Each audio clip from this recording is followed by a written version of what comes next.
السلام عليكم ورحمة الله وبركاته. إن الحمد لله نحمده ونستعينه ونستغفره ونعوذ بالله من شرور أنفسنا ومن سيئات أعمالنا. من يهده الله فلا مضل له ومن يضلله فلا هادي له، وأشهد أن لا إله إلا الله وحده لا شريك له، وأشهد أن محمدا عبده ورسوله صلى الله تعالى عليه وعلى آله وصحبه وسلم تسليما كثيرا. يا أيها الذين آمنوا اتقوا الله حق تقاته ولا تموتن إلا وأنتم مسلمون.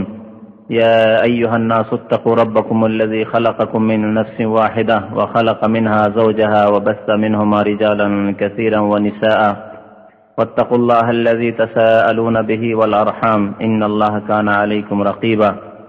يا أيها الذين آمنوا اتقوا الله وقولوا قولا سديدا يصلح لكم أعمالكم ويغفر لكم ذنوبكم، ومن يطع الله ورسوله فقد فاز فوزا عظيما. أما بعد، فإن أصدق الحديث كتاب الله، وخير الكلام كلام محمد صلى الله عليه وسلم، وشر الأمور محدثاتها، وكل محدثة بدعة، وكل بدعة ضلالة، وكل ضلالة في النار. أما بعد، فأعوذ بالله من الشيطان الرجيم. بسم الله الرحمن الرحيم. يسألونك عن الخمر والميسر قل فيهما إثم كبير ومنافع للناس وإثمهما أكبر من نفعهما।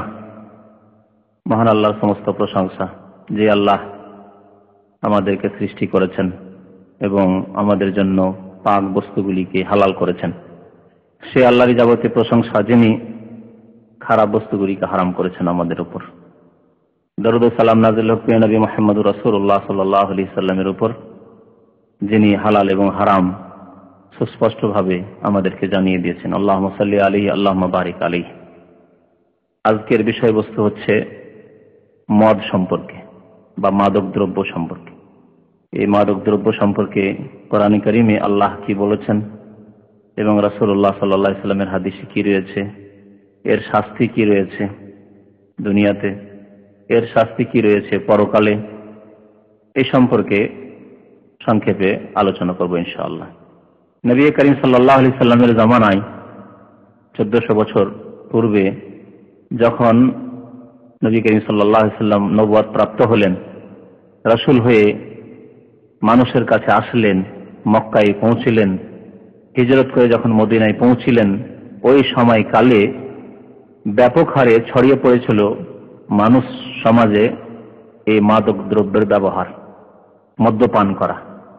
এমন কোনো ঘর ছিল না যেসব ঘরে মদ তৈরি হতো না আর মদ ব্যবহার করা হতো না। নবী করিম সাল্লাল্লাহু আলাইহি সাল্লামের হাদিস, সাহাবায়ে কেরামদের ওই উক্তিগুলি এই মদ সম্পর্কে, যখন মদ হারাম করা হলো, পড়লে বোঝা যায় যে কিভাবে ব্যাপক আকার ধারণ করেছিল এই মদ্যপান। অনেক কুসংস্কার, অনেক হারাম কাজ, অনেক অন্যায় কাজ, এমনকি শিরক কুফরি থেকে শুরু করে এমন কোনো পাপ ছিল না যেসব পাপ মানুষের ঘরে ঘরে বিস্তার লাভ করেনি। তার মধ্যে একটি পাপ বা একটি কাবিরা গুনাহ ছিল মাদক দ্রব্যের ব্যবহার। এই সময় আল্লাহ রাব্বুল আলামিন হঠাৎ করে মদকে হারাম হঠাৎ করে করলেন না, ধীরে ধীরে। মদে এমনভাবে মানুষ ডুবেছিল, এমনভাবে নিমজ্জিত ছিল যে সেই মদ থেকে চট করে উঠে আসা বড় কষ্টকর ছিল বা অনেকের পক্ষে অসম্ভব ছিল। এমন অভ্যাসের দাস হয়েছিল, অভ্যাসের গোলাম হয়েছিল যে সে অভ্যাসকে ত্যাগ করা বড়ই মুশকিল ছিল তাদের পক্ষে। নবী করিম সাল্লাল্লাহু আলাইহি সাল্লামের উপর আল্লাহ রাব্বুল আলামিন এই জন্য 3 বারে 3টি সূরায় কয়েকটি আয়াত নাযিল করে আল্লাহ রাব্বুল আলামিন তৃতীয়বার অকাট্যভাবে মাদক দ্রব্যকে হারাম বলে আখ্যায়িত করেছেন। এই 3টি পদক্ষেপ, ধীরে ধীরে হারামের দিকে যাওয়া, এই আয়াতগুলি রয়েছে সূরা বাকারায়, সূরা নিসায়, সূরা আল মায়েদায়। প্রথম আয়াত যে মদ সম্পর্কে নাযিল হয়, সেটি একটি প্রশ্নের উত্তরে নাযিল হয়েছিল। সূরা বাকারার আয়াত নম্বর 219। মহান আল্লাহ ইরশাদ করেছেন, ওয়ায়াসআলুনাকা আনিল খামরি ওয়াল মাইসির। কিছু লোকেরা জিজ্ঞেস করেছিল মদ সম্পর্কে আর মাইসির অর্থাৎ জুয়া সম্পর্কে। এই দুইটি হচ্ছে কাবিরা গুনাহ, হারাম কাজ। এই দুইটি বিষয়ে আল্লাহ রাব্বুল আলামিন একই আয়াতে এর বিধান নাযিল করলেন। প্রথম, ওয়াসআলুনাকা আনিল খামরি ওয়াল মাইসির, হে নবী তোমাকে লোকেরা জিজ্ঞেস করে মদ সম্পর্কে, ওয়াল মাইসির এবং জুয়া সম্পর্কে। কুল, হে নবী তুমি বলে দাও তাদেরকে, ফিহিমা ইসমুন কাবীর, তাতে রয়েছে বড় গুনাহ। মাদক দ্রব্য রয়েছে বড় গুনাহ। তাহলে মদ্যপান করা বা মাদক দ্রব্যের ব্যবহার হচ্ছে কাবিরা গুনাহ। আল্লাহ কি বললেন? ইসমুন কাবীর। ইসম মানে জাম্ব, গুনাহ। কাবীর বড় গুনাহ, তাহলে ছোট গুনাহ নয়। মাদক দ্রব্য যে কোনো মাদক দ্রব্য হোক না কেন, পানীয় বস্তুর আকারে হোক অথবা সে হাশিশ ঘাসের আকারে হোক আর ট্যাবলেট ক্যাপসুলের আকারেই হোক, যে কোনো আকারে হোক না কেন, কুল ফিহিমা ইসমুন কাবীর, হে নবী বলে দাও যে মদে এবং জুয়াতে বড় গুনাহ রয়েছে। ওয়া মানাফিউ লিন-নাস, তার সাথে আল্লাহ বললেন তাতে কিছু উপকারিতাও রয়েছে। মানাফে বহু বচন, কিছু ফায়দা রয়েছে।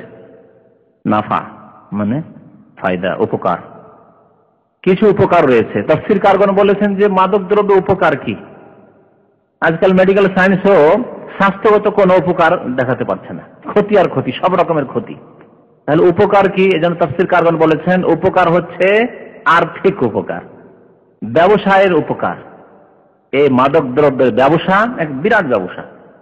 আজকে রাতারাতি যদি বড় লোক হতে হয় তো হিরোইনের ব্যবসা, গাঞ্জার ব্যবসা, মদের ব্যবসা, বিশেষ করে ওইসব দেশে যেই দেশে ম্যাক্সিমাম লোক মাদক দ্রব্য ব্যবহার করে, সেই দেশে মদের ব্যবসা খুব ফলপ্রসূ ব্যবসা আর্থিক দিক থেকে।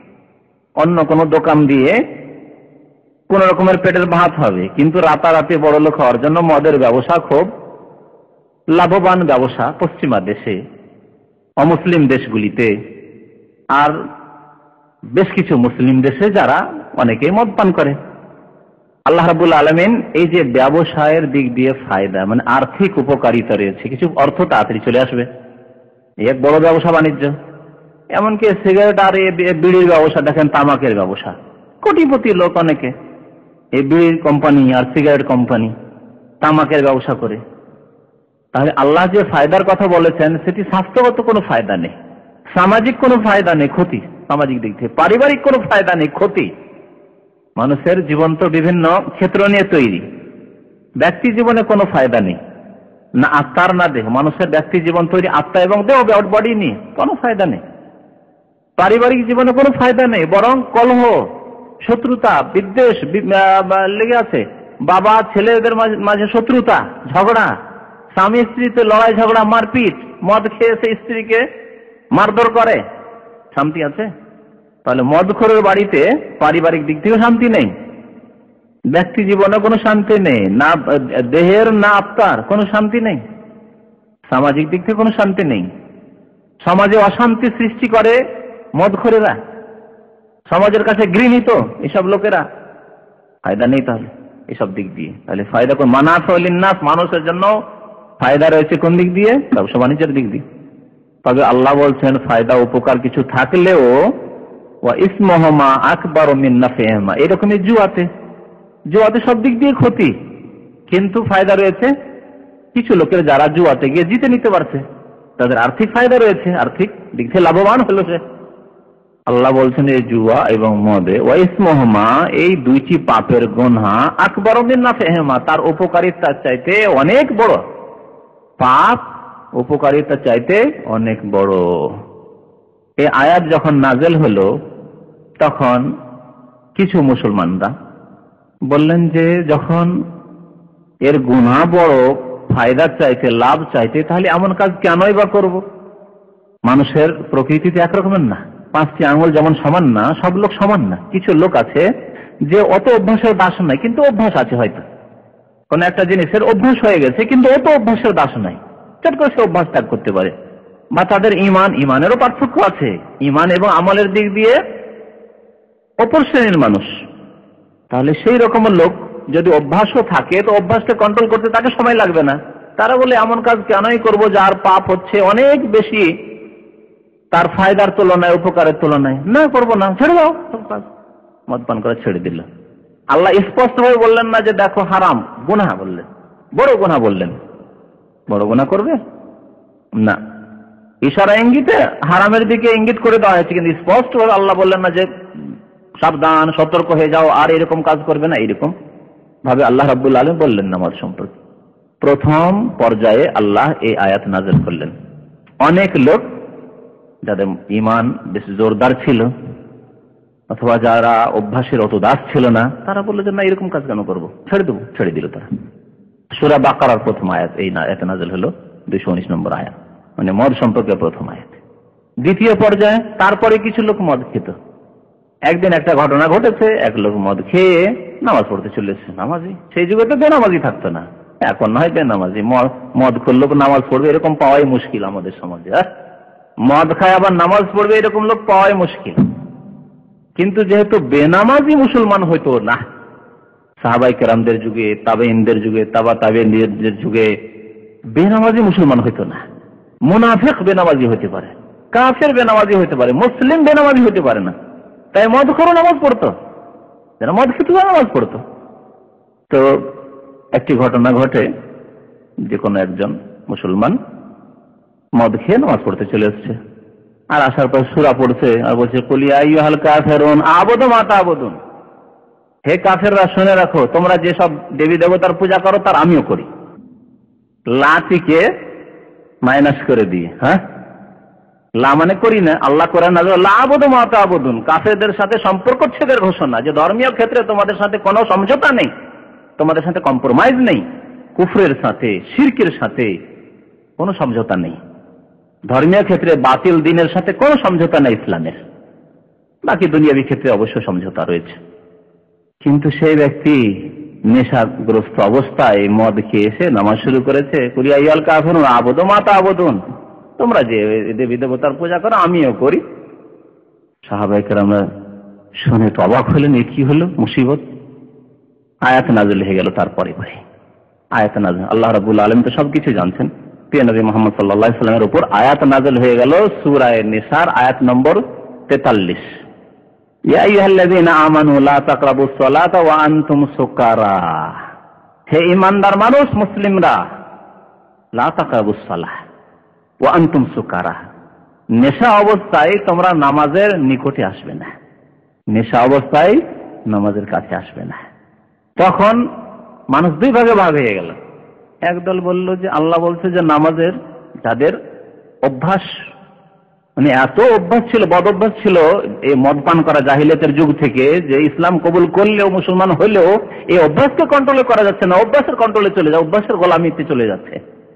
তারা বললো যে আল্লাহ বলছে যে নামাজের সময় নেশা অবস্থায় নামাজে আসিও না, তাহলে যদি এশার নামাজ পড়ে মদ খেয়ে নি, ভোর হইতে হইতে নেশা চলে যাবে, ফজর নামাজে হাজির হয়ে যাব।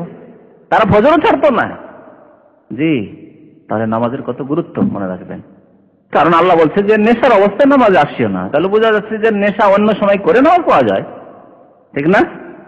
যারা অভ্যাসের দাস কিছু লোক ছিল তারা এরকম করতে লাগলো। তাহলে অল্প কিছু লোক তারা তখনও ছাড়লো না মদ, তবে বেশ কিছু লোক চিন্তা করলো যে এমন নোংরা কাজ কেনই বা করব, এমন নোংরা জিনিস কেন বা আমরা ব্যবহার করব, খাবো বা পান করব, যা পান করলে নামাজের মতো ইবাদত বন্দেগীতে আসা যায় না। আল্লাহ বলছে নামাজের কাছেই আসতে পারো না নেশার অবস্থায়, তাহলে এরকম নোংরা জিনিস আমরা ভক্ষণ করব না বা পান করব না। ছেড়ে দিল তারা। তাহলে বিরাট একটি দল যারা মদে অভ্যস্ত ছিল, এই দ্বিতীয় পর্যায়ের এই আয়াত নাযিল হওয়ার পরে মদ ছেড়ে দিল। ইঙ্গিত করছেন যে হারাম কাজ, ভালো কাজ নয়, কিন্তু আল্লাহ রাব্বুল আলামিন স্পষ্টভাবে হারাম করছেন না, নেশার অবস্থায় নামাজে আসিও না। লা তাকরাবুস সালাতা ওয়া আনতুম সুকার হাত্তা তা'লামু মা তাকুলুন, তাহলে নেশা কখন গিয়েছে, দূরীভূত হয়েছে বুঝতে পারবে যখন তোমরা অনুভব করবে যে হাত্তা তা'লামু মা তাকুলুন, তোমরা যা বলছো তা উপলব্ধি করতে পারছো, আমি কি বলছি, কি করছি, এই অনুভূতি যখন আসবে তখন। আর যখন কি করছো না করছো কোনো খেয়াল নেই, নেশার অবস্থায় যখন চলে আসে তখন অন্যায় কাজ করলে সে অন্যায় বুঝতে পারে না, তো নাহলে অন্যায় কাজ করতো না, তার বিবেক বাধা দিত। তাহলে নেশার অবস্থায় রয়েছে। আর নেশা কখন নেই? যখন বুঝতে পারছো যে যা বলছি, যা করছি, আমি বুঝতে পারছি এই কাজটা করলাম, এই কথা বললাম। হাত্তা তাআলামু মা তাকুলুন। অল্প কিছু লোক কিন্তু ওই মদের অভ্যাসে থেকেই গেল। সহিহ বুখারীতে হাদিস রয়েছে, হযরত ওমর রাদিয়াল্লাহু তাআলা আনহু বেশ কিছু মাসলা মাসাইলের ক্ষেত্রে মহান আল্লাহর কাছে দোয়া করতেন। তার মধ্যে একটি মাসলা হচ্ছে মদের মাসলা, মদের বিষয়। হযরত ওমর রাদিয়াল্লাহু তাআলা আনহু খুব ব্যতিব্যস্ত হয়ে যেতেন এই মদের হারাম হওয়ার জন্য। স্পষ্ট কেন আল্লাহ হারাম করছে না? এত ক্ষতি, এত বাজে কাজ, মদকে এই আলফাল কথাবার্তা বলতে থাকে, উল্টো পাল্টা কথাবার্তা বলতে থাকে, মানুষের সাথে ঝগড়া দ্বন্দ্ব হয়, আপোষে স্বামী স্ত্রীতে ঝগড়া হয়, লড়াই হয়, বাবা ছেলে মেয়েদের মাঝে ঝগড়া দ্বন্দ্ব হয়। এই খারাপ জিনিস, কত নোংরা জিনিস। দোয়া করতেন আল্লাহর কাছে, আল্লাহুম্মা বায়্যিন লানা ফিল খামরি বায়ানান শাফিয়ান। হে আল্লাহ, মদের ক্ষেত্রে আল্লাহ স্পষ্ট একটি বিধান তুমি নাজিল করো। বায়ানান শাফিয়ান, স্পষ্ট ভাবে আল্লাহ তুমি মদের হুকুম নাজিল করে দাও যে মদ হারাম, মদ থেকে সতর্ক হও, মদ ছেড়ে দাও। এখনো অস্পষ্ট রয়েছে, এই জন্য কিছু লোক এই মাদক দ্রব্য ব্যবহার করতে রয়েছে। হযরত ওমর রাদিয়াল্লাহু তাআলা আনহু দোয়া করছেন, আল্লাহ রাব্বুল আলামিন এই দোয়া কবুল করলেন। এর তৃতীয় পর্যায়ে আয়াত নাযিল হচ্ছে মদের হারাম হওয়া সম্পর্কে। আর স্পষ্ট ভাবে আল্লাহ রাব্বুল আলামিন মদকে হারাম করে দিচ্ছেন, এবং মদ যে হারাম তার কয়েকটি কারণও এখানে এই আয়াতে দর্শানো হয়েছে। এই আয়াত সূরা আল মায়েদার আয়াত, সূরা মায়েদার আয়াত নম্বর 90-91 মহান আল্লাহ ইরশাদ করেছেন, ইয়া আইয়ুহাল্লাযীনা আমানু ইন্নামাল খামরু ওয়াল মাইসিরু ওয়াল আনসাবু ওয়াল আজলামু রিজসুম মিন আমালিশ শাইতান। হে ঈমানদার মানুষেরা, হে মুমিন মুসলিম, ইন্নামাল খামরু, নিশ্চয়ই মদ, খামর, ওয়াল মাইসির, জুয়া, ওয়াল আনসাব, এবং প্রতিমা পূজা, ওয়াল আজলাম, ভাগ্য নির্ধারণ করা তীর দিয়ে, অলক্ষণ বা ভালো লক্ষণ, শুভ লক্ষণ, এই নির্ণয় করত জাহিলিয়াতের যুগে তীরের মাধ্যমে। এখনো কিছু জাহেল মুসলিম লোকেরা, বিদাতি মুসলিম লোকেরা শুভ অশুভকে মানে। এই আয়াতে তা নিষেধ করা হয়েছে। ইসলামের শুভ অশুভ বলে কিছু নেই, কুলক্ষণ বলে কিছু নেই।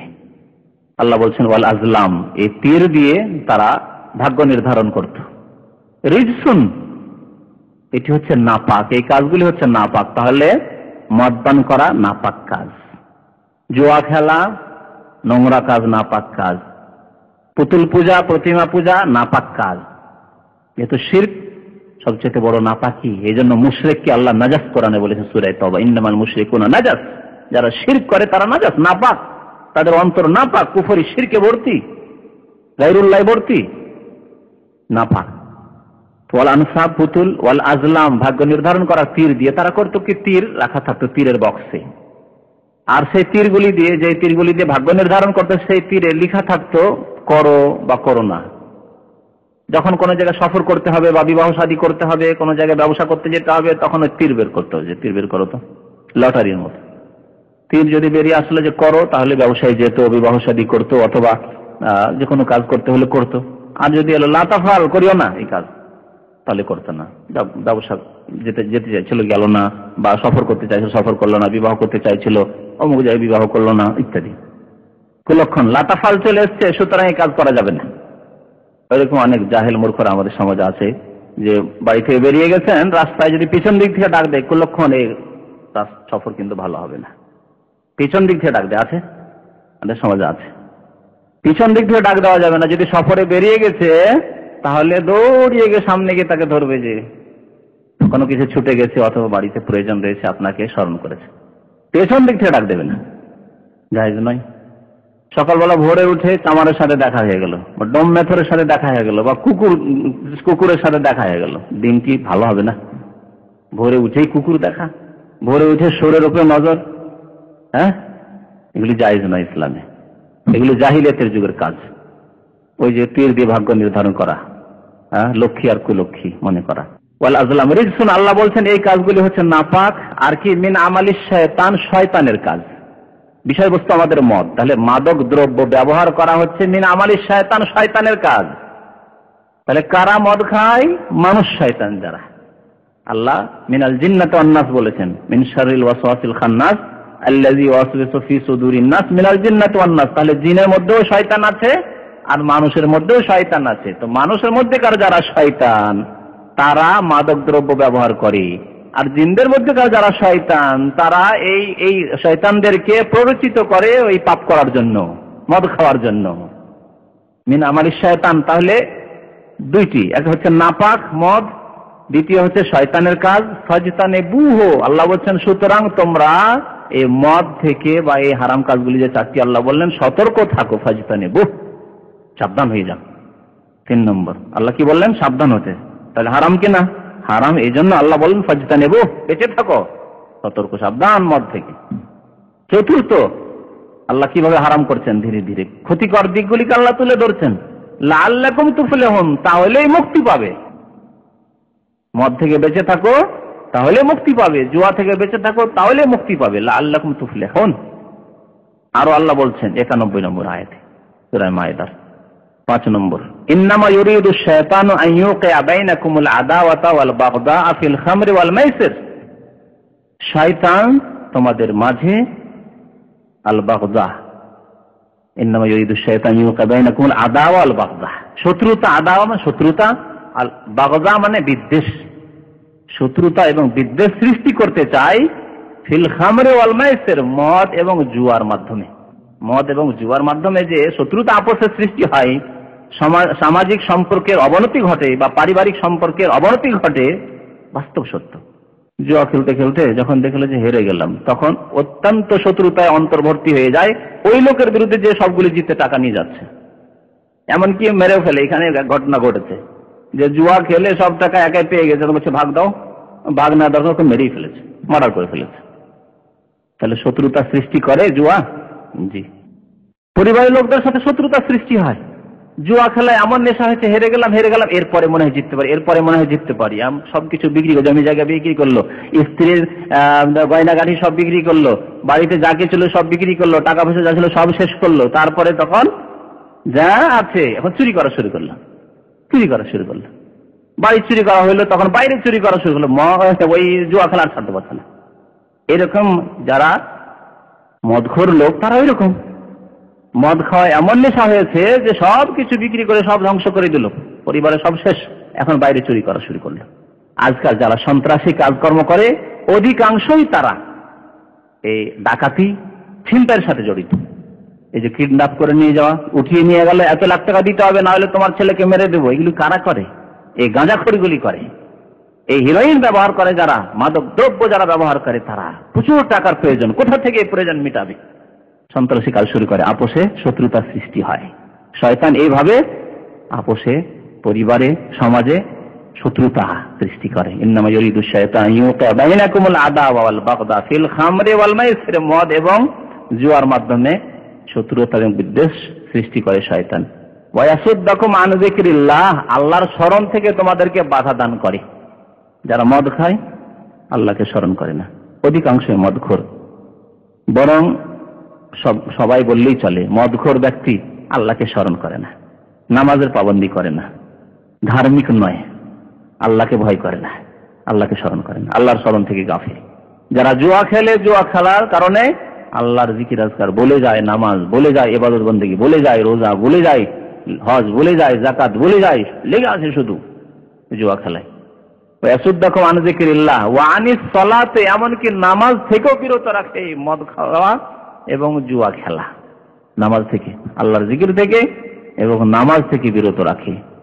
8 নম্বরে আল্লাহ বলছেন ফাহাল আনতুম মুনতাহুন, সুতরাং তোমরা এই মদ্যপান করা কি ছাড়বে?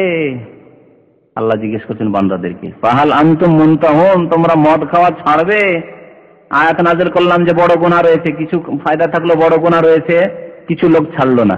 নামাজে যাবে না নেশার অবস্থায়, তখনও কিছু লোক ছাড়লো না। আল্লাহ তৃতীয় পর্যায়ে আয়াত নাযিল করলেন হাল আনতুম মুনতাহুন, ফাহাল আনতুম মুনতাহুন, এই মদ খাওয়া ছাড়বে না ছাড়বে না? নবী করিম সাল্লাল্লাহু আলাইহি সাল্লামের একটি হাদিসে রয়েছে, সাহাবায়ে কেরামরা সেই সময় এই আয়াত যখন নাযিল হলো, নবী করিম সাল্লাল্লাহু আলাইহি সাল্লাম আয়াত পাঠ করে শুনিয়ে দিলেন সাহাবায়ে কেরামদেরকে। তখন সাহাবারা এক বাক্যে বললেন ইনতাহাইনা ইনতাহাইনা ইনতাহাইনা ইয়া রাসূলুল্লাহ। আল্লাহ বলেন ফাহাল আনতুম মুনতাহুন, ছাড়বে না ছাড়বে না? সাহাবারা বললেন ইনতাহাইনা, আমরা ছেড়ে দিলাম, আমরা ছেড়ে দিলাম, আমরা ছেড়ে দিলাম ইয়া রাসূলুল্লাহ। অঙ্গীকার করছি যে যাদের অভ্যাস ছিল আমরা সবাই ছেড়ে দিলাম। সেই দিন মদিনার অবস্থা কি ছিল? এই মদ এই তৃতীয় পর্যায়ে গিয়ে অকাট্যভাবে হারাম হয়েছিল চতুর্থ হিজরিতে, আর কেউ কেউ বলেছেন পঞ্চম হিজরিতে, আর কিছু আলেমদের মত রয়েছে ষষ্ঠ হিজরিতে। কিন্তু চতুর্থ হিজরিতে বা পঞ্চম হিজরিতে মদ হারাম হয়েছিল, এই কথাটি বেশি বলিষ্ঠ। তো যাই হোক, তাহলে নবী করিম সাল্লাল্লাহু আলাইহি ওয়াসাল্লামের মদিনা হিজরতের 4 বছর পর, মক্কায় 13 বছর থাকলেন, মদ হারাম হয়নি। মদিনায় এসে 4 বছর পর প্রায় মদ হারাম হয়েছে অকাট্যভাবে। তখন মদিনার কি অবস্থা ছিল? কত মদের নেশা ছিল মানুষের, এবং মদের কেমন দাস হয়ে গেছিল মানুষ। আর মানুষ যখন অভ্যাসের দাস হয়ে যায় তখন এই অবস্থা হয়। হযরত আনাস রাদিয়াল্লাহু তাআলা আনহু হাদিস বর্ণনা করছেন যে যখন মদ হারাম হওয়ার আয়াত, এই আয়াত পড়ে শুনিয়ে দিলেন মসজিদে নববীতে সাহাবায়ে কেরামদেরকে, এবং একজন আহ্বানকারীকে মদিনার গলিতে গলিতে প্রেরণ করলেন, পাঠিয়ে দিলেন যে গিয়ে ঘরে ঘরে পাড়ায় পাড়ায় গিয়ে মহল্লায় মহল্লায় গিয়ে ঘোষণা করে দাও, ইন্নাল্লাহ হারামা আলাইকুমুল খামর, আল্লাহ তোমাদের উপর মদকে হারাম করে দিয়েছেন, সুতরাং তোমরা সাবধান হয়ে যাও, সতর্ক হয়ে যাও, মদ খাওয়া ছেড়ে দাও। যখন এই আদেশ পৌঁছে গেল, এতদিন যেহেতু স্পষ্টভাবে হারাম করা হয়নি তাই অনেকে এর অভ্যস্ত ছিল। যখন স্পষ্টভাবে ঘোষণা হয়ে গেল যে আল্লাহ তোমাদের মদকে হারাম করে দিয়েছেন, তখন হযরত আনাস রাদিয়াল্লাহু তাআলা আনহু হাদিস বর্ণনা করছেন যে মানুষের বাড়িতে এত বেশি মদ ছিল যে মদগুলিকে সব মদের যে পাত্র ছিল, বড় বড় পাত্র, মটকা, বড় বড় কলস বা কি বলে সেগুলোকে, লগন না কি বলে, তো বড় বড় পাত্র ছিল, মাটির পাত্র, প্রাচীন যুগে মাটির, এখনো আমাদের দেশে অনেক মাটির পাত্র ব্যবহার করে। তো মাটির পাত্র ভর্তি হয়ে মদ ছিল, সবগুলিকে ভেঙে দিল কোসেরাতুল আওয়ানি, যে মদের যে পাত্রগুলি ছিল বড় বড় সেগুলিকে ভেঙে দিল, আর মদকে মদিনার রাস্তাতে প্রবাহিত করে দেওয়া হলো। এত বেশি মদ প্রবাহিত হলো সেই দিন যে রাস্তাঘাট মদের প্রবাহিত হয়ে গেছিল। যেমন বৃষ্টি হলে পানি প্রবাহিত হয় রাস্তাঘাটে, গলিতে গলিতে, ঠিক তেমনি গলিতে গলিতে মদ প্রবাহিত হয়েছিল সেই দিন। সমস্ত সাহাবায়ে কেরামরা সামিনা ওয়া আতানা, হে আল্লাহ শুনলাম তোমার নবীর কথা, তোমার কোরআনের কথা, ওয়া আতানা, আর মেনে নিলাম এক বাক্যে, যেহেতু স্পষ্টভাবে আল্লাহ তুমি হারাম করে দিয়েছো, আজকে থেকে মদ ছেড়ে দিলাম। তারা মদ ছেড়ে দিয়েছে। এই হচ্ছে মুমিনদের পরিচয়, যে যখন কোনো জিনিস হারাম জেনে নেবে সাথে সাথে ছাড়বে। সিগারেটের অভ্যাস আছে, তামাকের অভ্যাস আছে, জর্দা খাওয়া অভ্যাস রয়েছে, বিড়ি খাওয়া অভ্যাস আছে। যখন জানতে পারলেন যে বিড়ি খাওয়া, জর্দা খাওয়া, তামাক খাওয়া, খৈনি খাওয়া, গুটকা খাওয়া এসব হারাম, হারাম, সাথে সাথে আপনাকে ছাড়তে হবে, যেহেতু আপনি মুমিন।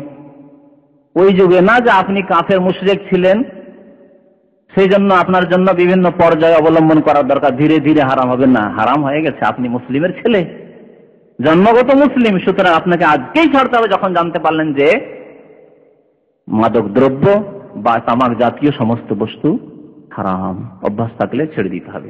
মদকে নবী করিম সাল্লাল্লাহু আলাইহি ওয়াসাল্লাম একটি হাদিসে বলেছেন উম্মুল খাবায়েস।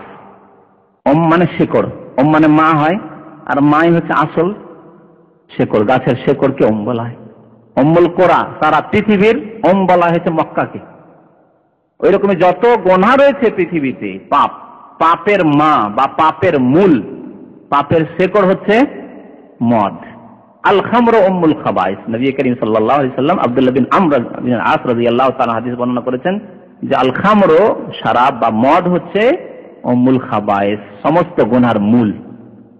কারণ একজন মানুষ মাদক দ্রব্য ব্যবহার করলে তখন তার জ্ঞান শূন্য হয়ে যায়, আর বিবেক থাকে না। যে বিবেক আল্লাহ দান করেছেন, হিতাহিত জ্ঞান দান করেছেন, ন্যায় অন্যায়ের পার্থক্য করার, হালাল হারামের আর বাছাই করার, পার্থক্য করার আর জ্ঞান থাকে না, তখন যে কোনো পাপ তার দ্বারা হতে পারে। মদ পান করার পরে একজন মুমিন মুয়াহিদ ব্যক্তি শিরক করতে পারে, পুতুলকে সেজদা করতে পারে, মাজারে কবরে সেজদা করতে পারে, শিরক কুফরি করতে পারে, কুফরি কথা বলতে পারে, আল্লাহ কি আল্লাহ নেই বলতে পারে, নাস্তিক কথা বলতে পারে, জান্নাত আবার কি, জাহান্নাম আবার কি, পরকাল আবার কি, সবকিছুই বলতে পারে।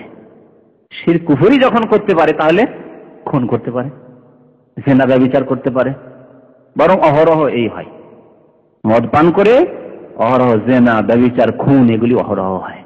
আর সে টের পায় না যে আমি খুন করলাম, সে টের পায় না যে আমি জিনা করলাম, সে টের পায় না যে আমি শিরক করলাম, সে টের পায় না যে আমি কুফরি কথা বললাম, টের পায় না। উম্মুল খাবায়েস হচ্ছে মদ। সুতরাং এক ব্যক্তি মদ পান করলে তার দ্বারা সবকিছু গুনাহ হতে পারে। এই জন্য বনি ইসরায়েলদের যুগের একটি ঘটনা আছে, একটা হাদিসে, যে এক আবেদ ছিল, জাহেল আবেদ, মূর্খ লোক যদি বড় পরেজগার হয় তো শয়তান খুব তাড়াতাড়ি গুমরা করতে পারে। সে আবেদকে গুমরা করতে পারছে না। এক সুন্দরী মহিলা সে চ্যালেঞ্জ করেছে যে আমি এই যে আবেদ দেখছো না, এই যে গির্জাতে বসে ইবাদত বন্দি করছে জঙ্গলে, একে আমি ইচ্ছা করলে একে পাপে লিপ্ত করবো। বলছেন না, কখনো পারবে না। একে পারো? ইয়ে বছরকে বছর ধরে ইবাদত বন্দেগী করছে, বিবাহ নেই, শাদী নেই, খাওয়া দাওয়া নেই, গাছের ছাল খায়, গাছের পাতা খায়, জঙ্গলে ওই ফলমূল যা কিছু পায় তা খেয়ে জীবনযাপন করে, আর আল্লাহর ইবাদত বন্দেগী করে, তাকে পারো গুমরা করতে? তার দ্বারা ব্যভিচার করাতে পারো? অসম্ভব। বলছে পারবো আমি। চেষ্টা করলো ব্যভিচার করাবার, বেহায়া বেপর্দা উলঙ্গ হয়ে এসে পারলো না। তাহলে জিনা করাতে পারলো না, শিরক করাতে পারলো না। মদ খাইয়ে দিল, একটু একটু খেলে কিছু হবে না, মদ খাইয়ে দিল। মদ খেয়ে দেওয়ার পরে আর হুঁশ জ্ঞান নেই, হুঁশ জ্ঞান নেই, তখন তার দ্বারা শিরক করাতে পারলো, তার দ্বারা জিনাও করাতে পারলো, সব গুনাহ করিয়ে দিল তার। তাহলে মদ যে উম্মুল খাবায়েস, নবী করিম সাল্লাল্লাহু আলাইহি সাল্লামের কথা সত্য। মদ সম্পর্কে নবী করিম সাল্লাল্লাহু আলাইহি সাল্লাম 10 প্রকারের মানুষের উপর অভিশাপ করেছেন, লানত। মদের সাথে জড়িত 10 প্রকারের মানুষের উপর আল্লাহ রসুলের লানত বা অভিশাপ রয়েছে, অর্থাৎ আল্লাহর রহমত থেকে বঞ্চিত ওই 10 প্রকারের মানুষেরা। হযরত আনাস রাদিয়াল্লাহু তাআলা এই হাদিসে বর্ণনা করেছেন, আন্না রাসূলুল্লাহ সাল্লাল্লাহু আলাইহি ওয়াসাল্লাম লানা ফিল খামরি আশারাতান, মদের ক্ষেত্রে 10 প্রকারের মানুষের উপর আল্লাহ রসুল সাল্লাল্লাহু আলাইহি ওয়াসাল্লাম লানত করেছেন, অভিশাপ করেছেন। আসেরাহা, মদকে যে ফলের রস যারা বের করে, জুস, ফল থেকে যারা রস বের করে, আসেরাহা। মুতাসিরাহা, আর ফল থেকে মদ হতো। নবী করিম সাল্লাল্লাহু আলাইহি ওয়াসাল্লাম বিভিন্ন জিনিস থেকে, জব থেকে মদ হতো, আঙ্গুর থেকে বেশিরভাগ মদ হতো, কিন্তু ফলের রস থেকে যে ফলের রস তৈরি করে নিয়ে আসলো, আসের। মুতাসির, যেই ব্যক্তি ফলের রস চাইলো, মুতাসির। ওয়াশারিবাহা, যে ব্যক্তি পান করলো। এরা হয়তো ওই কাজগুলি করে, পেশাগুলি করে, ফল পেড়ে নিয়ে আসে, বাবু ফলের রস তৈরি করে, জুস তৈরি করে, কিন্তু জানে যে এই ফলের রস থেকে কি হবে, মদ তৈরি হবে। যেমন আমাদের দেশে খেজুর বা তালের কি হয়, তারি হয়, হ্যাঁ তারি হয়, রস বলে ওকে, রস থাকে। কিন্তু যদি জানা থাকে যে এই রস যারা আমার কাছ থেকে খরিদ করে নিয়ে যাচ্ছে এরা মদ তৈরি করবে, তাহলে আপনি মদ খাওয়াই সহযোগিতা করলেন, লানত। যদি জানেন যে এরা ভালো মানুষ, ধার্মিক মানুষ, এখনই তাজা তাজা রস পান করে নেবে, তাজা রস, টক রস দিচ্ছেন না, বা ওরা নিয়ে গিয়ে টক করবে তারপরে সেটাকে মদ করবে, এটা জানছেন না, ঠিক আছে। অসৎ লোক নয়, তারা সৎ লোক, জানেন যে এরা এখনই তাজা তাজা পান করবে, তাহলে তো জায়েজ আছে বিক্রি করা। আর না হলে যদি জানা থাকে যে এরা নিয়ে গিয়ে এটাকে টক করে দেবে, টক করার পর এটা দিয়ে মদ তৈরি করবে, তাহলে আপনার জন্য ওই তারি মদ হয়নি, এখনো রস হয়ে আছে, ও খেজুরের রস হয়ে আছে, অথবা তালের রস হয়ে আছে, না, জায়েজ নাই। আপনার উপর লানত হবে যদি আপনি তাদের কাছে বিক্রি করেন যারা এইসব টক করে মদ বানিয়ে পান করে। শারেবাহা, যারা মদ পানকারী। ও হামেলাহা, মদকে যারা বয়ে নিয়ে আসে, মদ পান করে না কিন্তু গাড়িতে করে বয়ে নিয়ে আসে, ব্যবসাও করে না কিন্তু ব্যবসা তার মালিকের ব্যবসা, নিয়ে যাও অমুক জায়গায় পৌঁছে আসো, মদ পৌঁছে আসো, ভাড়ার গাড়ি, লেমুজিন আছে। হ্যাঁ, মদ তো নিজে পান করে না কিন্তু ভাড়া পাচ্ছি তো, 20 টাকার জায়গায় 50 টাকা দিচ্ছে, অসুবিধা কি? আর জানছে যে মদ আমার গাড়িতে নিয়ে মদ নিয়ে উঠলো, মদ পৌঁছে আসছে। হামেলাহা, হামেল মানে যে বহন করে নিয়ে যাবে, তার উপরে লানত আল্লাহ রাসূল সাল্লাল্লাহু আলাইহি ওয়াসাল্লাম, রহমত থেকে বঞ্চিত আল্লাহ। ওয়াল মাহমুলাতু ইলাইহি, এবং যার কাছে বয়ে নিয়ে যাওয়া হইলো, মিডিয়াম, সে নিজে পান করবে না, হয়তো মাধ্যম নিয়ে গিয়ে অমুক জায়গায় রেখে দেবে, আর ওখানে এসে যে কাস্টমার যে পান করবে সে ওখান থেকে নেবে। যার কাছে বয়ে নিয়ে যাওয়া হইলো মানে হারাম জিনিস, মদের আড্ডা তার কাছে রয়েছে, মদের তার কাছে স্টক রয়েছে, ওখানে স্টক করা হয়, রাখা হলো তার কাছে। ও সাকিহা, যে ব্যক্তি পান করায়, নিজে পান করে না কিন্তু পান করায়, করে মানুষ এসছে চাকরি করতে, আর মালিক বস মদ খায়, মদের গ্লাস নিয়ে দিচ্ছে, যেমন কাহুয়া বা চা দেয় সেইভাবে মদের গ্লাস দিচ্ছে। বড় বড় নেতারা আমাদের দেশে মদ খায়, হয়তো যারা ওই পরিবেশনায় রয়েছে হোটেলে বা 5 স্টার হোটেলে মদ খাওয়া হয়, 5 স্টার হোটেলে চাকরি, আর মদ পেশ করতে হচ্ছে, অহরহ হচ্ছে। মুসলিম ছেলেরা চাকরি করছে, মুসলিম লোকেরা চাকরি করছে, কি করবো, পেটের জন্য চাকরি করছে। হ্যাঁ, এই চাকরি আপনার জন্য জায়েজ নাই, লানত হবে যে আপনি মদ পরিবেশন করছেন। হ্যাঁ, মদের গ্লাস টেবিলে নিয়ে গিয়ে পেশ করছেন, আর মদখোরেরা মদ খাচ্ছে। সাকিহা, যে ব্যক্তি মদ পান করাবে, মদের পরিবেশন করবে, তার উপর আল্লাহ রাসূলের লানত, অভিশাপ রয়েছে। বায়ুহা, যে ব্যক্তি বিক্রেতা, মদ নিজে খায় না, কিন্তু মদের ব্যবসা করে, মদের বিক্রেতা, বা নিজের ব্যবসা হয়তো মালিক সে নয়, কিন্তু সেলসম্যান, বা মানে সেলসম্যান, মদের সেলসম্যান, মালিক অন্য কেউ, কিন্তু চাকরি করেন আপনি মদের দোকানে, আল্লাহ রসুলের লানত রয়েছে। ও আকেলা সামানাহার, যেই ব্যক্তি ওই মদ বিক্রি করা পয়সা ভক্ষণ করে, মানে মালিক যার পুঁজি, নিজে সরাসরি আপনি মদের ব্যবসার সাথে জড়িত নন, কিন্তু পয়সা ইনভেস্ট করে রেখেছেন, হ্যাঁ, শেয়ার নিয়ে রেখেছেন মদের ব্যবসা, জানছেন যে এরা মদের ব্যবসা করে, তাতে আপনি শেয়ার রয়েছেন। আকেলা সামানাহা, যে মদের পয়সা ভক্ষণ করে, সেই ব্যক্তির ওপর লানত রয়েছে। আল মুশতারি লাহা, যে ব্যক্তি মদ ক্রয় করে, কিনতে গেছেন মালিকের জন্য, মদ কেনার জন্য গিয়েছেন আপনি, লানত আল্লাহ রাসূল। 9 নম্বর। 10 নম্বরে ওয়াল মুশতারা লাহু, যার জন্য ক্রয় করা হইলো, খরিদ করা হইলো, মালিকের জন্য খরিদ করে নিয়ে যাচ্ছেন, বাবার জন্য খরিদ করে নিয়ে যাচ্ছেন, মায়ের জন্য খরিদ করে নিয়ে যাচ্ছেন, স্ত্রী স্বামীর জন্য খরিদ করে নিয়ে যাচ্ছে। এক শ্রেণীর লোকদের কথা শুনেছি যে স্বামী জেলে আছে, স্বামী জেলে আছে, আউযুবিল্লাহ, স্বামীর সাথে সাক্ষাৎ করতে গিয়েছে, তার স্ত্রী বলছে যে ওই মদ খাওয়া অভ্যাস আছে, বা আপনার ওই গাঁজা খাওয়া অভ্যাস আছে, অথবা ওই হিরোইন খাওয়া অভ্যাস আছে। স্ত্রীকে ধমক দিচ্ছে, তুমি যদি যখন দেখা করতে আসবে আমার সাথে সাক্ষাৎ করতে জেলে, তখন যদি আমার জন্য ওই হিরোইনের ক্যাপসুল না নিয়ে আসো বা গাঁজা না নিয়ে আসো, তাহলে তোমাকে তালাক দিয়ে দেবে। এই তালাকের ভয়ে স্বামীর সাথে দেখা করতে গিয়ে নিয়ে যাচ্ছে কি মাদক দ্রব্য, গাঁজা, হ্যাঁ, বা হিরোইন নিয়ে যাচ্ছে স্বামীকে খুশি করার জন্য। না, তালাক দিয়ে দিক, কোনো পরোয়া নেই। অথবা মালিক বলছে এই অমুক জায়গায় মদ পাওয়া যায়, তুমি যদি এনে না দাও তোমার এক্সিট লাগিয়ে দেবো, দেশে পাঠিয়ে দেবো, জায়েজ? হ্যাঁ, বাবা যদি মদখোর হয়, অনেকে হইতে পারে যে আপনি হয়তো ধার্মিক, বাবা মদখোর, বাবা বলছে যে মদ না এনে দিলে তোমাকে বাড়িতে রাখবো না, বা ত্যায্য পুত্র করবো। ত্যায্য পুত্র, জমি জায়গার ভাগ থেকে বঞ্চিত, হ্যাঁ, টাকা পয়সা থেকে বঞ্চিত, বাবা এত সম্পদের সব থেকে বঞ্চিত, এই ভয়ে মদ নিয়ে আসেন, জায়েজ নাই। ওয়াল মুশতারা লাহু, যার জন্য খরিদ করা হলো তার উপর আল্লাহ রাসূলের লানত রয়েছে, এবং যে ব্যক্তি খরিদ করলো তার উপর আল্লাহ রাসূলের লানত রয়েছে।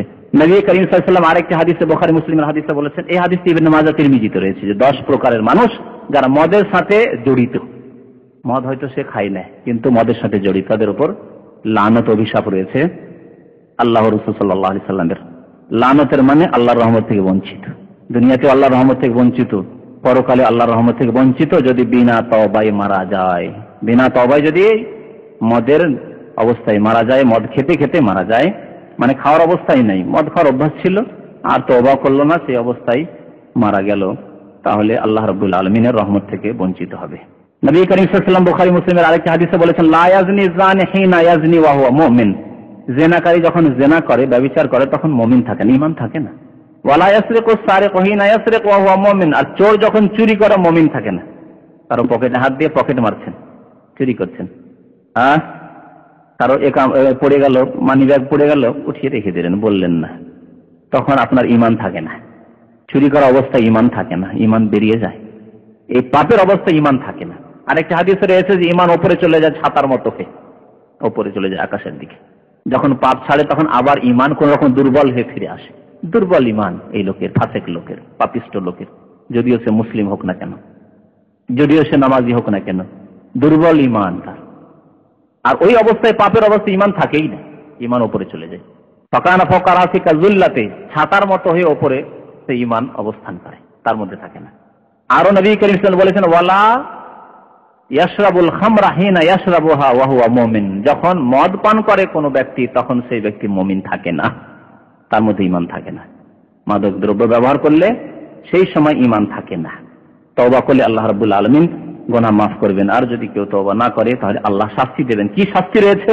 নবী করিম সাল্লাল্লাহু আলাইহি ওয়াসাল্লামের আরেকটা হাদিসে বুখারী মুসলিমে রয়েছে, মান শারিবাল খামরা ফিদ দুনিয়া ওয়া লাম ইয়াতুব, যেই ব্যক্তি পৃথিবীতে মদ পান করলো আর তওবা করলো না, লাম ইয়াশরাবহা ফিল আখিরা ওয়া ইন দাখালাল জান্নাহ, আখিরাতে পরকালে আল্লাহ যে জান্নাতীদের জন্য মদ রেখেছেন, পবিত্র মদ, নাপাক মদ নয়, সেখানে জান্নাতে পবিত্র মদ রয়েছে, তার নাম হচ্ছে খামর, মদ, কিন্তু সেটি এই দুনিয়ার মদ নয়। কোরআনে আল্লাহ বলেছে তাতে নেশা আসবে না, তাতে আলফাল কথাবার্তা বলবে না, তাতে বিবেকহীন হয়ে যাবে না, কিন্তু তার নাম খামর, তার অত্যন্ত স্বাদ রয়েছে। 4টি নহর জান্নাতে রয়েছে, কোরআনে আল্লাহ বলেছেন সে 4টি নহর, একটি নহর হচ্ছে মিন খামরিন, ওয়া আনহারুম মিন খামরিন লাযযাতিন লিশ-শারিবিন, আর বড়ই সুস্বাদু হবে, পানকারীর জন্য অত্যন্ত স্বাদের বস্তু হবে। আল্লাহ এই নহর রেখেছেন। 4 রকমের নহরের মধ্যে একটি হচ্ছে মদের নহর। তো জান্নাতে যদিও যায় সেই ব্যক্তি মুমিন, নামাজ পড়তো, রোজা রাখতো, হজ করেছে, যাকাত দিয়েছে, মাতা পিতার সেবা করেছে, সমস্ত ভালো কাজ করেছে, কিন্তু একটি বদ অভ্যাস ছিল। কি? মদ খাওয়া বদ অভ্যাস ছিল। থাকতে পারে এরকম লোক, মদ খাওয়া বদ অভ্যাস ছিল।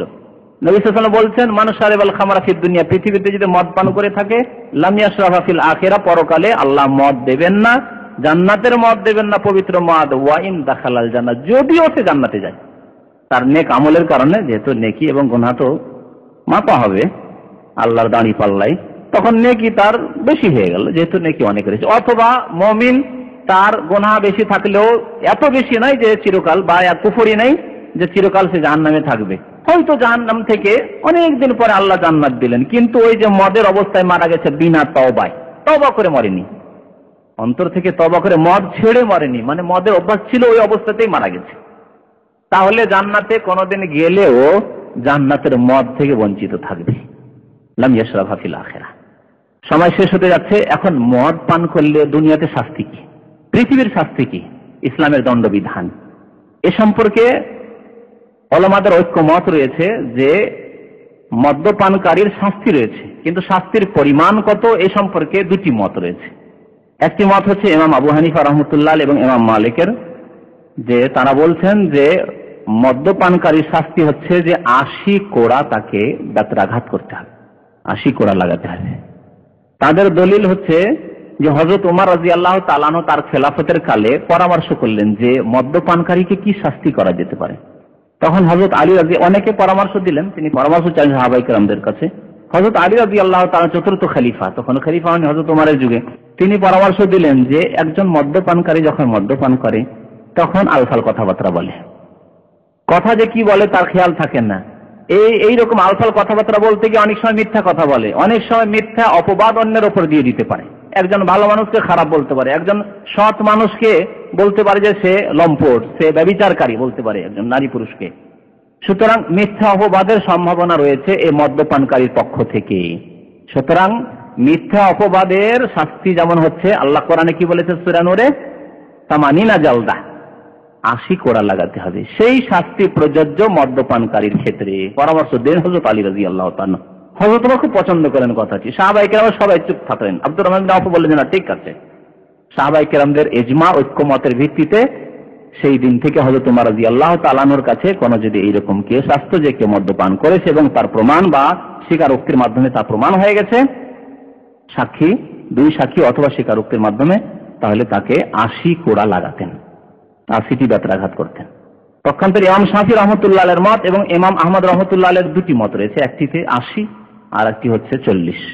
অর্থাৎ যিনি রাষ্ট্রনেতা হবেন, যিনি কাজী সাহেব হবেন ইসলামিক আদালতের, তার এখতিয়ার আছে যে সে ওই লোকটিকে দেখবে যে অপরাধী কেমন অপরাধী, প্রথমবার এই ভুল করেছে, লোকটি কি দুর্বল যে 80 কোড়া লাগালে 80টি বেত্রাঘাত করলে মরেও যেতে পারে, তাহলে না 40 লাগাবে। হয় দুর্বল, তার দুর্বলতার দিকে লক্ষ্য করে, অথবা প্রথমবারে, একবার দুইবারের ব্যাপার স্যাপার আছে, প্রথমবার বা দ্বিতীয়বার, তাহলে 40টি বেত্রাঘাতই যথেষ্ট। কিন্তু একই লোক না, বারবার করে সে মদ্যপান করে, অভ্যাস তার হয়ে গেছে, আর লোকটি খুব স্বাস্থ্যবান, তাহলে 80টি বেত্রাঘাত করবে। তাহলে যিনি ইমাম হবেন, রাষ্ট্র নেতা হবেন অথবা কাজী সাহেব হবেন, তার ইখতিয়ারে রয়েছে এই ফয়সালা, 40 লাগাবেন না 80। ইমাম শাফি রাহমাতুল্লাহ আলাইহি বলছেন যে না, 40 লাগাতে হবে, 40টি বেত্রাঘাত করতে হবে। তার দলিল হচ্ছে যে নবী করিম সাল্লাল্লাহু আলাইহি ওয়াসাল্লামের জামানায় কোন মদ্যপানকারীকে ধরে নিয়ে আসা হলে বা প্রমাণ হয়ে গেলে বা সে স্বীকার করলে নবী করিম সাল্লাল্লাহু আলাইহি ওয়াসাল্লাম 40টি বেত্রাঘাত করতে বলেছেন। এটি হচ্ছে আল্লাহ রাসূলের সুন্নাত। আবু বকর রাদিয়াল্লাহু তাআলা এর উপরে আমল করেছেন। কোন ব্যক্তি তার কাছে আসলে মদ্যপানকারী, তাকে নিয়ে আসা হলে 40 কোড়া বা 40টি বেত্রাঘাত করতে হযরত আবু বকর রাদিয়াল্লাহু তাআলা আদেশ করতেন। তারা বলছেন 40 লাগাতে হবে। তবে এই ক্ষেত্রে সঠিক মত হচ্ছে যে কাজী সাহেবের উপরে ছেড়ে দিতে হবে, বা রাষ্ট্রনেতা যিনি হবেন ইসলামিক দেশের, তার উপরে ছেড়ে দেওয়া হবে। যদি দেখা যায় এই চরম অপরাধী, এ বড় ব্যবসায় জড়িত, অথবা একজন মানে অভ্যাস, খুব বেশি অভ্যাস, তাহলে তাকে 80টি কোড়া লাগাতে হবে বা 80টি বেত্রাঘাত করতে হবে। আর যদি দেখা যায় যে প্রথমবারে লোকটি তো ভালো মানুষ, নামাজি মানুষ, কিন্তু ভুল করেছে, লোকটির মধ্যে ধার্মিকতা রয়েছে কিন্তু ভুল হয়ে গেছে, একবার দুইবার হয়তো ভুল হয়েছে, তাহলে তাকে 40 কোরা বা 40টি রাকাত করাই যথেষ্ট। আরেকটি মাসলা বলে শেষ করে দেবো, সেটি হচ্ছে যে মাদক দ্রব্য দিয়ে, অ্যালকোহল জাতীয় জিনিস দিয়ে ওষুধ করা যাবে কিনা বা চিকিৎসা করা যাবে কিনা। যেহেতু আজকাল কিছু ওষুধ আছে যাতে অ্যালকোহল থাকে, তো যদি অ্যালকোহল থাকে আর প্রমাণ হয় যে অমুক ঔষধে অ্যালকোহল রয়েছে, বা মাদক দ্রব্য দিয়ে কোনো ডাক্তার বলল যে এই রোগের চিকিৎসা হচ্ছে যে তাকে মদ পান করাতে হবে, যদি ডাক্তারে বলে তাহলে করা যাবে কি যাবে না। এই ক্ষেত্রে অধিকাংশ আলেমদের মত হচ্ছে যে হারাম জিনিস দিয়ে চিকিৎসা করা হারাম এক কথায়, আর মদ হচ্ছে হারাম, মাদক দ্রব্য হারাম, সুতরাং মাদক দ্রব্য দিয়ে চিকিৎসা করাও হারাম। দলিল নবী করিম সাল্লাল্লাহু আলাইহি সাল্লামের হাদিস রয়েছে, তারিক বিন সুয়াইদ আল-জওফি সাহাবী বর্ণনা করছেন, আন্নাহু সাআলা রাসূলুল্লাহ সাল্লাল্লাহু আলাইহি ওয়াসাল্লাম আনিল খামরি, তিনি আল্লাহ রাসূল সাল্লাল্লাহু আলাইহি ওয়াসাল্লামকে মদ সম্পর্কে জিজ্ঞেস করলেন। কি জিজ্ঞেস করলেন? যে ইয়া রাসূলুল্লাহ, মদ কি আমরা খেতে পারি? নবী ফানাহাহু আনহা, নিষেধ করলেন। তখন সেই ব্যক্তি সাহাবী বললেন, ইন্নামা, আদৌ নতুন মুসলমান হয়তো হয়েছিলেন আর মদের অভ্যাস ছিল, অমুসলিম অবস্থায় অনেকের মদের অভ্যাস, আজকাল অনেকে অমুসলিম মুসলিম হচ্ছে আমাদের এখানে, যাদের মদের অভ্যাস ছিল, কিন্তু সে ইসলামকে সত্য বুঝেছে, আজকে এসে কলেমা পড়েছে, একটু আগে হয়তো মদ খেয়েছে, হতে পারে। তো নতুন মুসলমান হয়ে এসছে, আল্লাহ রসুলকে জিজ্ঞেস করলেন, ইয়া রাসূলুল্লাহ, মদ সম্পর্কে আপনার ওপিনিয়ন কি? আল্লাহ রসুল বলেন যে মদ হারাম, তুমি মদ খাবে না। তখন সে ইন্নামা আসনা ওয়াহালিদ দাওয়া, ইয়া রাসূলুল্লাহ, আমি মদ তৈরি করি চিকিৎসার জন্য, দাওয়া ওষুধ স্বরূপ, চিকিৎসাও করতে পারবো না। নবী করিম কি বললেন? ইন্নাহু লাইসা বিদাওয়াইন, মনে রেখো যে মাদক দ্রব্য ওষুধ হতে পারে না, তাতে চিকিৎসা নেই। ওয়ালাকিন্নাহু দাউন, বরং সেটি হচ্ছে রোগ। মদ পানের অভ্যাস হচ্ছে এটি রোগ, অভ্যাসগত রোগ। আর মাদক দ্রব্য চিকিৎসা নিয়ে আসতে পারে না। বিকল্প হালাল চিকিৎসা রয়েছে, আপনাকে সন্ধান করতে হবে যে বৈধ চিকিৎসা, হালাল বস্তু দিয়ে চিকিৎসা কোথায় পেতে পারি, তার জন্য ব্যবস্থা নিতে হবে। হারাম বস্তু দিয়ে চিকিৎসা করা যাবে না। পক্ষান্তরে অল্প কিছু আলেমরা বলেছেন যে যদি কোনো মুসলিম ডাক্তার, ধার্মিক ডাক্তার, যে হালাল হারাম বুঝে, কারণ অনেক মুসলিম আছে যে ধার্মিক না, বিধর্মী ডাক্তার, তার মাঝে আর অমুসলিম একটা ডাক্তারের মাঝে কোনো পার্থক্য না, দুনিয়াদার তারা, তাদের চিকিৎসা করার উদ্দেশ্য, তাহলে তাদের কথা গ্রহণযোগ্য না ইসলামের দৃষ্টিতে।